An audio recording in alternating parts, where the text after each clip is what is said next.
आत्मा से प्यार, एक छोटी सी लव स्टोरी।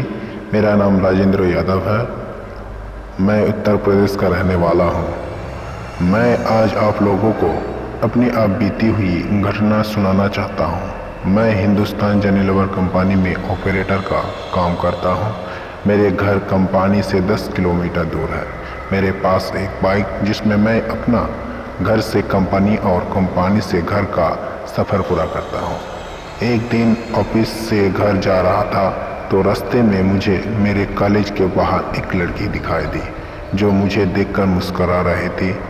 मैंने उसे टहलते हुए देखा तो मैं घर की ओर निकल पड़ा। दूसरे दिन फिर वही लड़की मुझे उसी जगह पर दिखाई दी।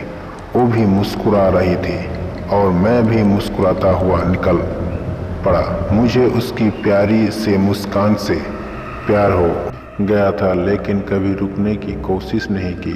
वो लड़की कोई दिनों तक मुझे देखी और एक दिन वो मुझे वहाँ नहीं दिखाई दी। मैंने बेचैन हो गया, लेकिन मैं उसके बारे में कुछ नहीं जानता था और न कभी बात की थी, इसलिए उसका पता भी नहीं लगा सकता था।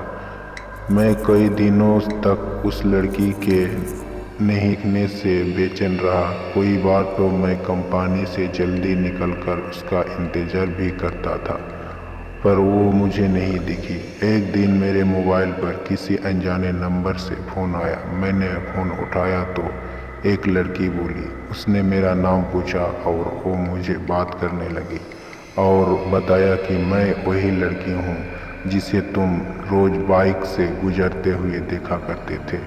मैं अचंभित रह गया कि के पास मेरा नंबर कैसे आया और ये मेरे से बात क्यों कर रही है, लेकिन उसकी मीठी बातों में इतना खो गया कि ये सब बातें भूल गया। एक दिन उसने मुझे कॉलेज के बाहर मिलने के लिए बुलाया।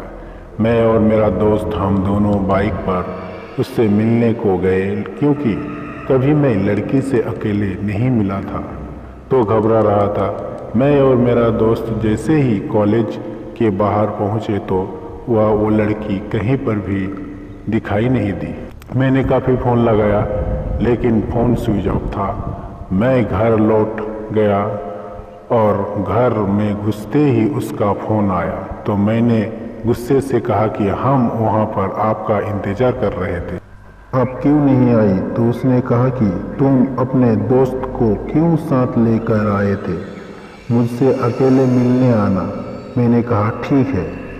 अगले दिन सुबह सुबह मैंने उससे फ़ोन लगाया, लेकिन उसकी अम्मी ने फ़ोन उठा लिया। मैं एक बार तो डर गया, लेकिन कॉलेज के प्रोजेक्ट का बहाना कर उससे बात करने को उसकी अम्मी से कहा।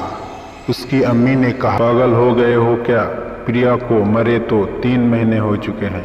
मैं हक्का बक्का रह गया और मेरे हाथ से मोबाइल छूट गया और मैं बुरी तरह कँपने लगा। मैंने सोचा कि जिस लड़की को देख रहा था और जिससे मैं बात कर रहा था वो एक आत्मा थी। मुझे फिर भी विश्वास नहीं आया। मैंने अगले दिन फिर प्रिया की मम्मी को फ़ोन लगाकर सारी घटना सुनाई तो उन्होंने कहा, मेरी बात पर यकीन ना हो तो मेरे घर आकर देख लो। मैं प्रिया के घर गया तो प्रिया के फोटो पर माला लगी थी। उसकी माँ ये घटना सुनकर भावुक हो गई, लेकिन उस दिन से मैंने अपनी वो सिम निकाल कर फेंक दी और नए नंबर ले लिए और फिर कभी फ़ोन नहीं आया। लेकिन आज भी मैं अनजान नंबर से अक्सर सहम जाता हूँ। मित्रों, अगर आपको मेरी बीती हुई घटना पसंद आए तो शेयर जरूर करें।